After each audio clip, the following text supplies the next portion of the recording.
오늘로써 우리가 하나님의 말씀 분쟁은 기회입니다. 이렇게 8번째 말씀을 받고 있습니다. 이스라엘 12지파가 요단강을 분계선으로 해서 서쪽 가나안 땅 9개 지파와 므낫세 반지파, 또 동편의 요단강 건너가기 전에 두 지파 루벤과 갓지파와 므낫세 반지파, 이렇게 12지파가 두 그룹으로 나눠졌다 할까. 마음이 나눠져서 첫째로 낙심시키고 두 번째로 좀 오해를 사서 이렇게 큰 재단을 쌓는 것으로 인해서 9개 지파 므낫세 반지파가 군대를 모집해서 나머지 같은 동족 이스라엘 민족들과 전쟁을 할 뻔했었던 이러한 분쟁의 위기들을 우리가 두 가지로 묵상했습니다. 오늘은 이 말씀을 시작하면서 이러한 성경 이야기, 분쟁의 위기에 관한 말씀을 묵상하면서 왜 우리 가정에서나 교회에서나 또 인간관계에서나 분쟁을 초래할 수 있을까? 왜 분쟁이 일어나는 것일까? 이유가 물론 수없이 많겠지만 저는 한 3가지로 간략하게 좀 생각해 보았습니다. 첫째로 왜 분쟁의 위기를 초래하는가? 첫 번째 이유는 상대방에 대해 너무 섣불리 판단하는 것, 이것이 충분히 분쟁의 위기를 초래할 수 있다 생각합니다. 각 가정에서나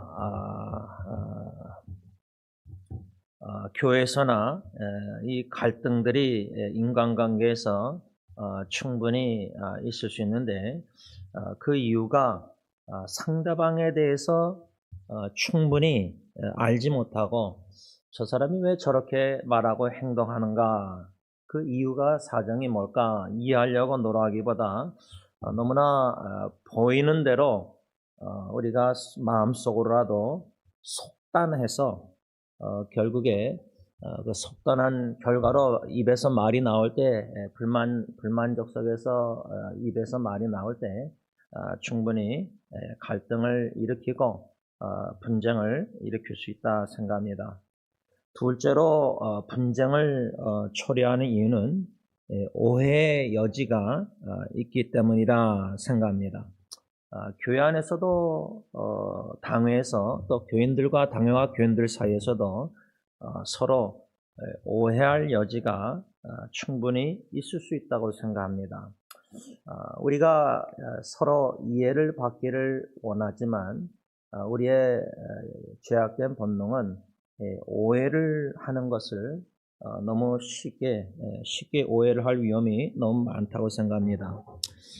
12지파도 두 번째 분쟁의 위기, 그 여호수아 시대 때 두 지파 므낫세 반지파가 자기 요단강 동쪽 배우자 부인들과 자녀들 가축 있는 곳으로 돌아가면서 큰 제단을 쌓았을 때, 다른 제단을 쌓았을 때 그 이유가 목적이 하나님께 번제 드리려고 또 다른 하나님의 제단 외에 또 다른 제단을 쌓은 것은 아닌데 9개 지파와 므낫세 반지파가 충분히 오해할 수 있는 여지를 만든 겁니다. 그것을 미리 방지 차원에서 왜 제단을 쌓았는지 먼저 얘기를 하고 제단을 쌓았다면은 9개 지파와 므낫세 반지파가 군대를 이렇게 조직해서 전쟁까지 치르려고 하진 않았겠죠. 셋째로 한 가지 더 분쟁을 초래하는 이유가 무엇일까 할 때 함부로 말하고 행동하기 때문이다. 이것은 여러분들이 다 잘 아는 겁니다.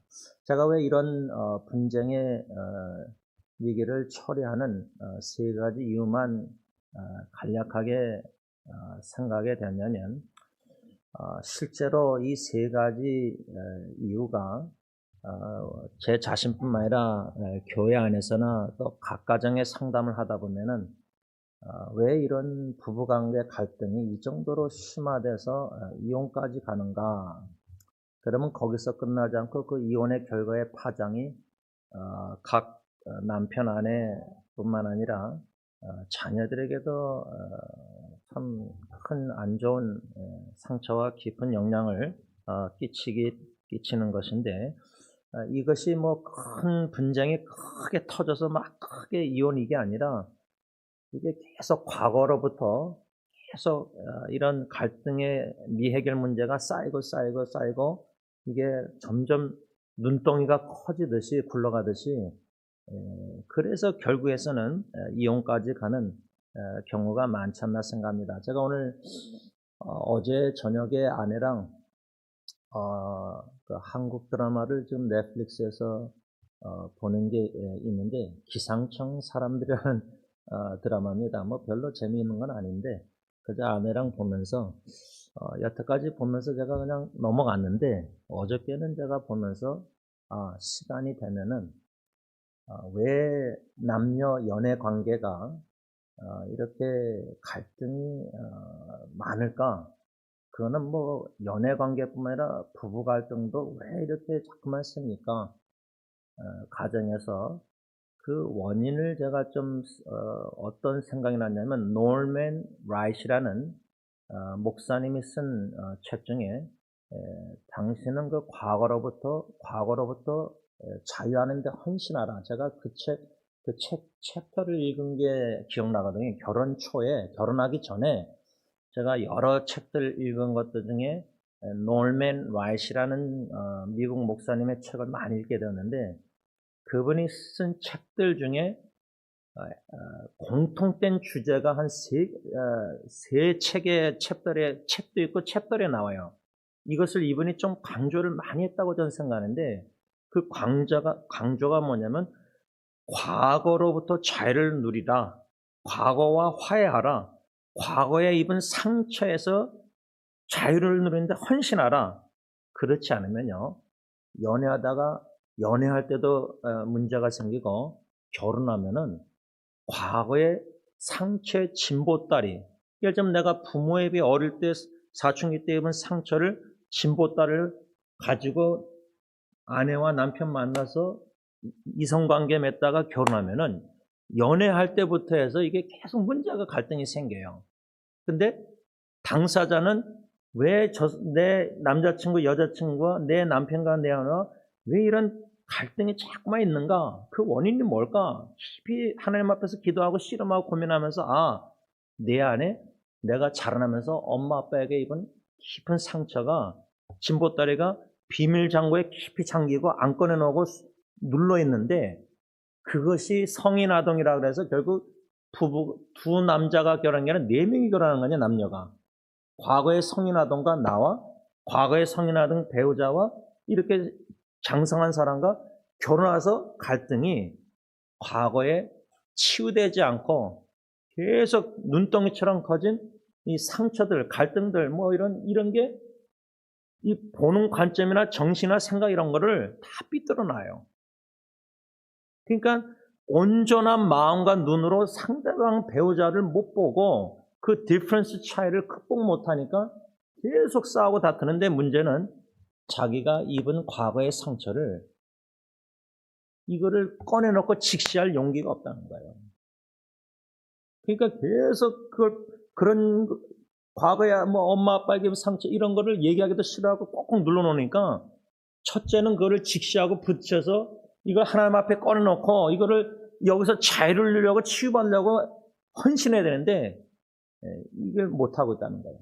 첫 걸음마를부터 못하고 있다는 거예요. 헨리 나웨는 그 상처 입은 치유자나 보면은, 춤추신 하나님 책을 보면은, 이런 상처를 치유받아서 상처 입은 치유자가 되는데 세움받기 위해서는 4가지 춤추는 스텝이 있다고 그러는데, 댄스가. 그 첫 번째가 그 과거 입은 상처를 부딪혀야 된다는 거예요. 직시해야 된다는 거예요. 이런 갈등의 문제들, 상처들, 과거에 치유받지 못한 상한 감정도 마찬가지입니다.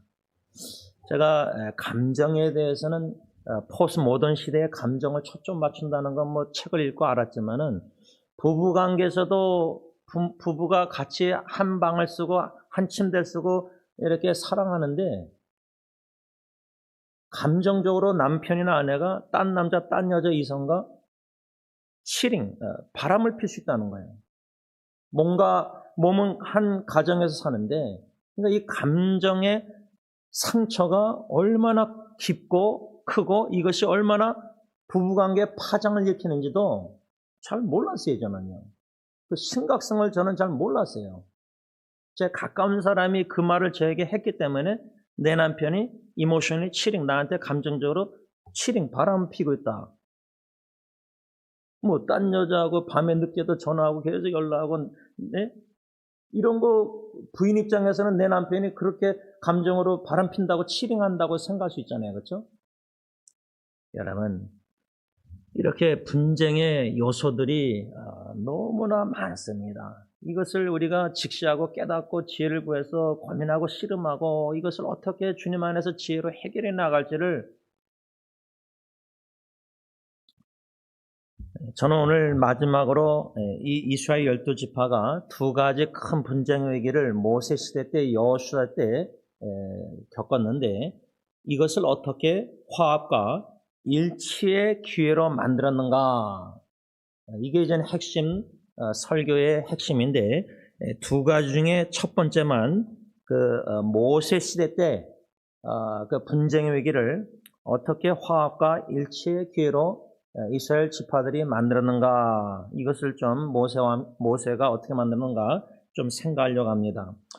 우리가 이미 묵상한 첫 번째 분쟁의 위기, 루벤 자손과 갓 자손과 므낫세 반지파, 요단강 건너서 나머지 9개의 지파와 므낫세 반지파와 가나안 땅에 들어가서 전쟁하는 것을 해야 되는데 그러지 아니하고 요단강을 건너지 않고 서편으로 건너지 않고 그 동편에 그 땅에 여기서 우리가 좀 집을 짓고 자녀들 안에 뭐 거주하고 목축할 수 있도록 그런 부탁을 요청을 모세에게 했는데 그때 모세가 그들을 이제 책망하는 것은 우리가 이미 배웠지 않습니까?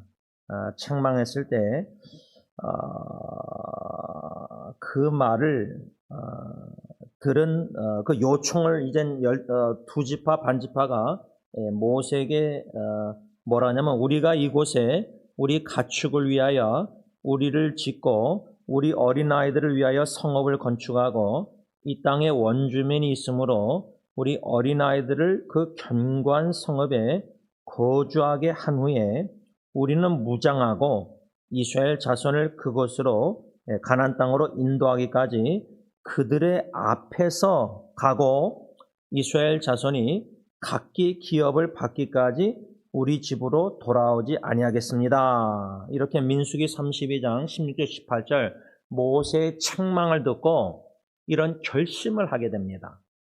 그래서 제가 이미 설교했지만 모세의 책망, 우리가 하나님의 말씀을 통해서 분쟁의 위기 때 책망을 받는 게 급선무예요. 그러니까 위로와 뭔가 은혜를 받는다는데 은혜라는 거는 꼭 위로와 치유와 뭐 권면 칭찬 이게 아니라 책망을 받을 줄 아는 것도 은혜예요. 근데 여러분 이 상처나 모든 교회 안에서도 분쟁의 위기 가운데 상처가 많은 성도들은요. 그건 뭐 당회에서 목사 장로도 계속 싸우면 목사도 상처 있고 장로도 상처 있고 다 있는 거죠. 분쟁하는 교회는 다 상처 있죠. 젊은 후세대까지도 어른들 싸우는 거 보면 영어 사역에 상처 안 있겠습니까? 그러면 상처 입은 마음에서는요. 하나님의 말씀을 통해서 책망을 받지 못해요. 왜? 이미 상처가 있습니다. 상처 입은 상태에서 거기서 치유나 뭔가 이게 되지 않는 상태의 마음은요. 부부관계도 마찬가지죠. 내가 내 배우자에게 상처를 입고 있는데 내 배우자가 나에게 또 책망을 한다? 그러면 뭐 상처 입었는데 또 책망하면 상처가 더 깊어지는 거예요. 그러니까 여러분 우리가 말씀을 통해서 은혜 받는다 할 때 뭐 위로와 치유와 뭐 이런 것만 생각하는데 책망을 받을 줄 아는 것도 받는 것도 은혜예요. 못 받아요. 우리 힘으로는 책망도요. 미련한 사람들이 어떻게 책망을 받습니까? 지혜로운 사람은 책망을 받아서 더 지혜로워지는데 미련한 사람은 책망받으면 분노하죠. 목사한테 설교 저렇게 했다고 비난하죠. 설교를. 뭐 다 아는 사실 아닙니까? 그러니까 모세의 책망을 이 두 지파 므낫세 반지파가 받아가지고요. 자기들도 무장해서 나머지 9개 지파 므낫세 반지파와 함께 요단강 건너서 가나안 족속들과 싸우겠다는데 9개 지파와 므낫세 반지파 뭐요? 그들의 앞에 가서 싸우겠다는 거예요. 지금 보면 38선이 제일 앞에 가서 싸우는 거예요. 뒤에 후방에 있는 게 아니라. 이 정도로 이 두 지파와 므낫세 반지파가 모세의 책망을 듣고 그 정도로 결심하고 헌신한 거예요. 그 말을 들은 모세가 뭐라고 말하냐면 민수기 32장 20절과 23절, 24절을 제가 읽겠습니다. 현대는 성경을 읽습니다.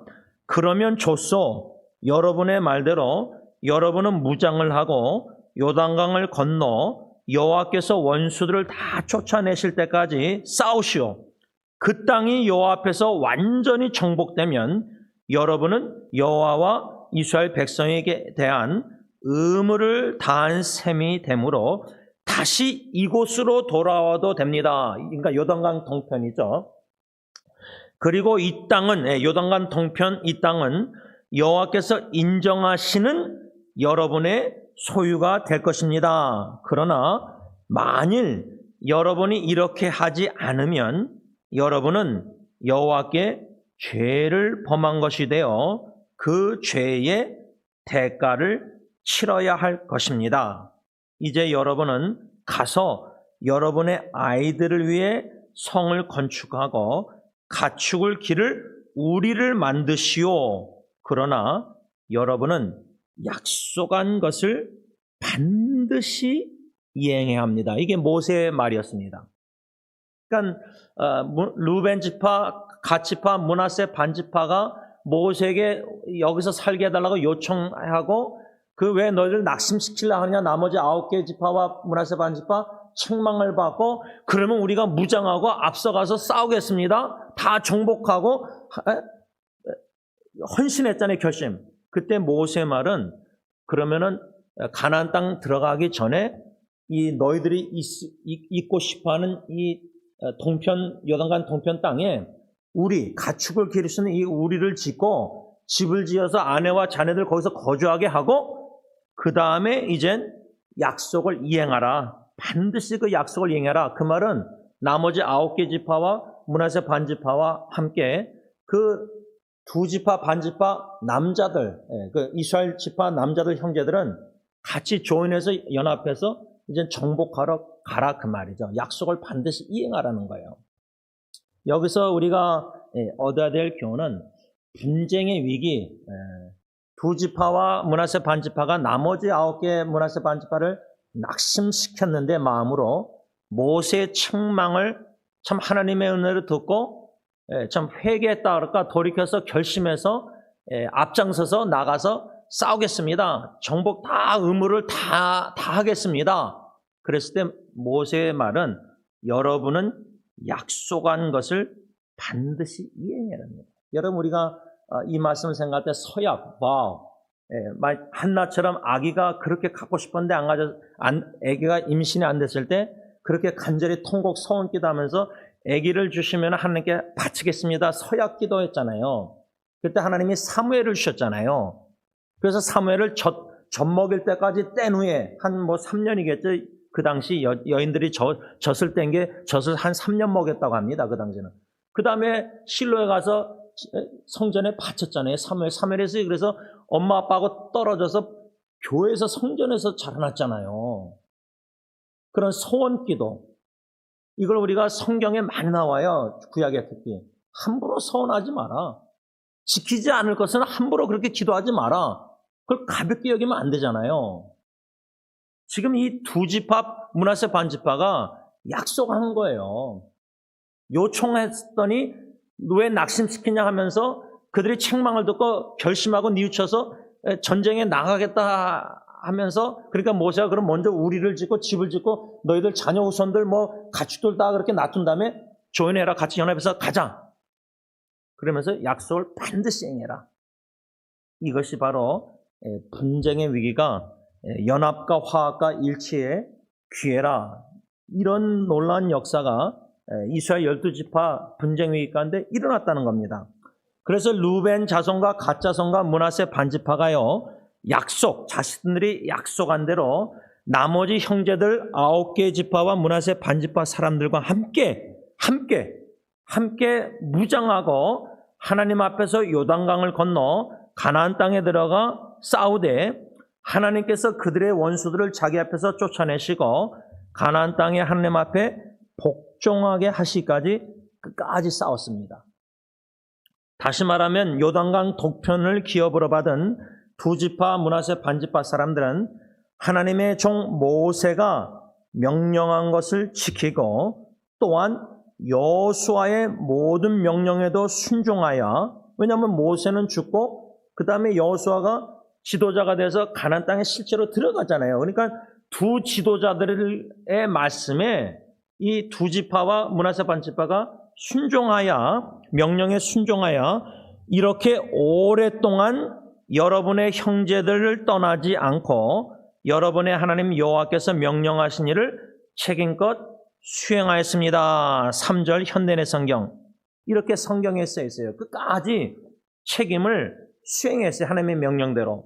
그러므로 그 요단강 동편을 기업으로 요구하여 받은 두 지파와 므낫세 반지파 자손들은 요단강 서편을 기업으로 받은 9개와 므낫세 반지파 자손들을 분쟁의 위기를 오히려 화합과 일치의 기회로 만들어 하나님의 뜻인 가나안 땅을 정복하였다. 이게 이제 결론입니다. 말씀을 좀 맺고자 합니다. 이렇게 첫 번째 분쟁의 위기만 어떻게 하나님께서 화합과 일치의 기회로 만드셨는가, 이렇게 교훈을 받으면서 제가 아직 다 끝내지 못했지만 오늘 새벽에 와서 무슨 글을 지금 쓰고 있냐면, 과거로부터 자유를 누리는데 헌신해야 합니다. 이 제목 아래 제가 지금 길게 글을 쓰고 있어요. 한 10가지를 되는 대로 쓰려고 하는데, 생각난 대로 지금 한 6가지만 길게 쓰고 지금 본당으로 들어왔는데, 제가 왜 이것을 어저께 그 드라마를 보면서 그런 마음을 주셔서 생각나게 하셔서 읽었던 책을 생각나서 왜 쓰게 되었냐면, 지금 이성관계, 여러분들의 자녀들의 이제 이성관계, 또 앞으로 이성관계 할 자녀들, 또 이미 결혼한 자녀들, 또 여러분들 자신들의 부부관계, 이 가정에게만, 교회는 2차적이고 가정에게만 적용하면요, 또 여러분들이 자라나면서 여러분들이 이미 떠나신 죽으신 부모님들을 생각할 때도 그렇고, 왜 우리 부모님들이 그렇게 많이 다투고 싸우셨을까? 만약에 그런 걸 보셨고 아신다면, 옛날 어르신들은 이런 책들, 그런 게 없었어요. 연애, 결혼, 가정 책들이 없었어요. 그런 거 공부하고 상담을 받고 결혼한 게 아니잖아요. 중매 결혼 모르는 사람하고도 결혼했는데, 전혀 모르는 남자 여자 만나서 결혼한 거 아니에요.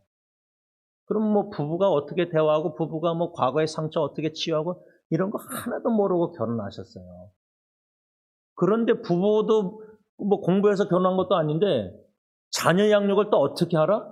그런 거 다 책들, 그런 거 그렇게 옛날에 그렇게 없었잖아요.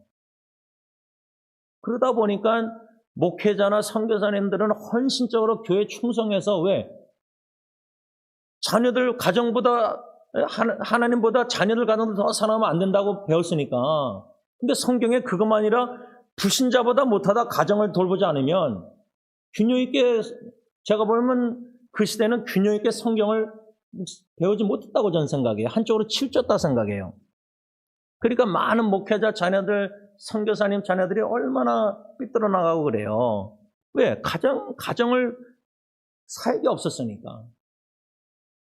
그러니까 여러분들의 부모님 세대 때의 부부관계나 갈등이나 거기에서 입은 이혼이나 여러분들의 상처들, 근데 뭐 여러분들 나이 정도 되면은 그냥 그러냐고 살아왔잖아요. 근데요, 오늘 이 말씀 받고 뒤돌아보면요, 부부 갈등이 왜 있었는가? 내가, 상대방 남편, 아내가 아니라 내가 과거에 자라나면서 부모님에게 받은 상처뿐만 아니라 안 좋은 영향들이 나를 그렇게 인격이나 모든 감정이나 모든 걸 그렇게 만들어 빚어놨어요.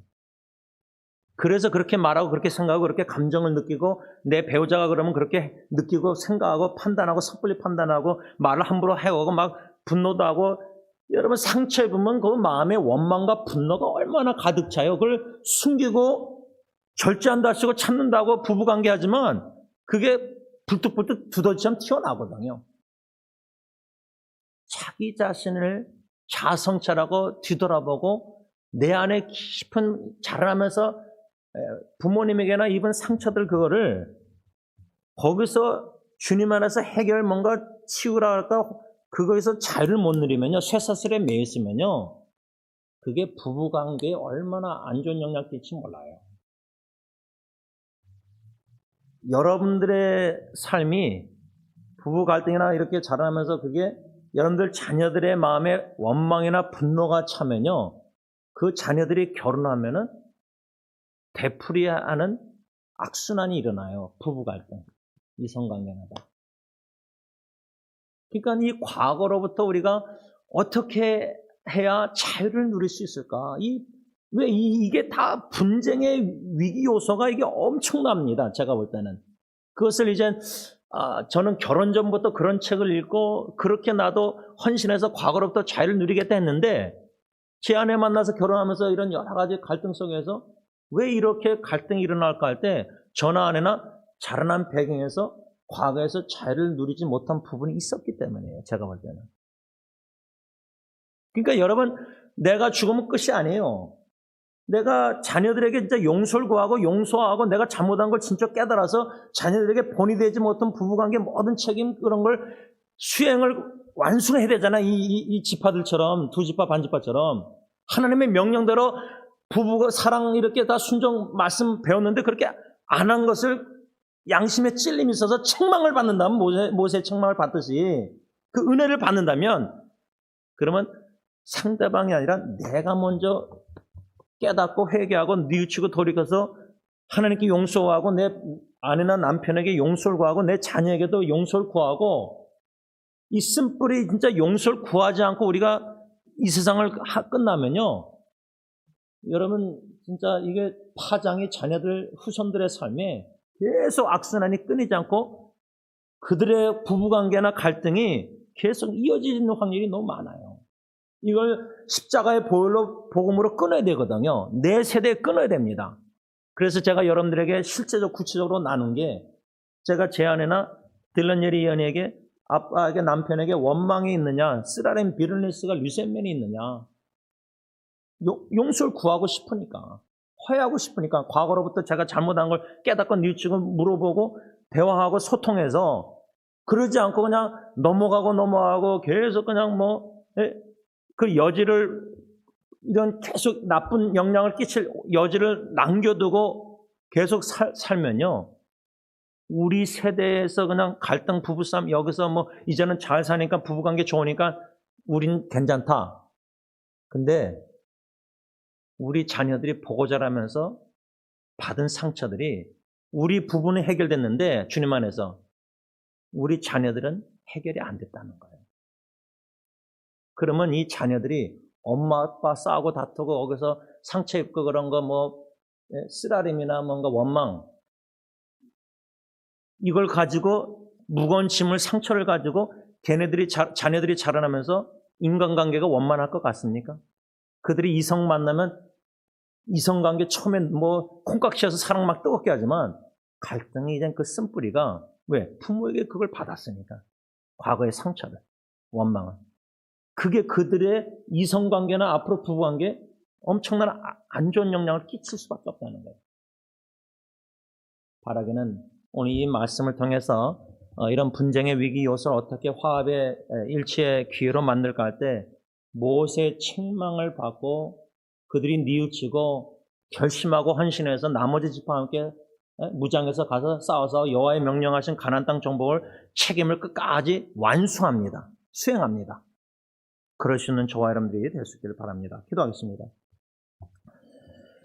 사랑해 주님, 참 가정이라는 공동체 어느 면이면 하나님 주신 놀라운 축복인데 배우자나 자녀들은 자격이 없는 자에게 주신 놀라운 큰 선물인데 우리가 구원의 선물은 영원한 생명 이것을 감사하면서도 사랑하는 아내와 자녀들을 준 하나님의 그 크신 은혜의 선물을 귀하게 여기지 않은 죄가 너무나 큽니다. 지금도 마찬가지입니다.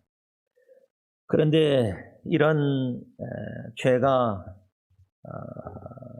아내뿐만 아니라 자녀들에게 끼쳐서 상처가 돼서 영적으로나 정신적, 감정적으로 여러모로 건강하게 성장하지 못하도록 막은 것이 남편과 아버지와 우리의 책임이 제일 크다고 생각합니다.